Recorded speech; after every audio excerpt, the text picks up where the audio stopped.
He understands how to deal with large tourism events. He understands how to deal with major disasters. He understands the inflection point that many cities are in right now and how they turn around things in the post-George Floyd environment. How do we build that trust and transparency with grassroots leaders?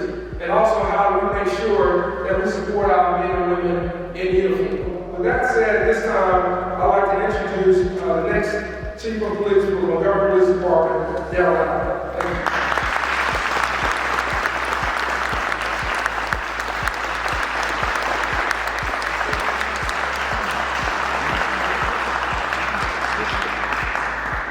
you. City of Montgomery, we will increase avenues of communication.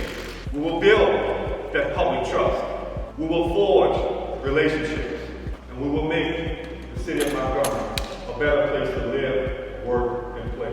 So Mayor Reed, as we met before and talked and discussed strategies, I do have a strategy. I do have a plan. I do have a vision and a focus to come here and deal with the issues that's been played in this community. We will be hard on crime, but we will be kind on community.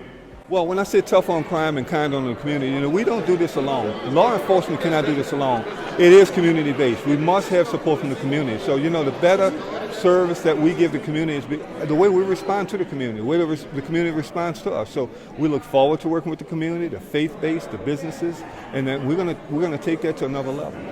The next steps are internal and external stakeholders, meeting with internal and external stakeholders to see exactly where we are as a department, where we can get better as a department, and what some of the initiatives that we need to formulate immediately to get on the ground running. So, with increases in crime across the country, one thing that we see is gun violence, non-fatal shootings and murders. It's up across the country. In New Orleans, it was no different. We saw those spikes in violent crime there.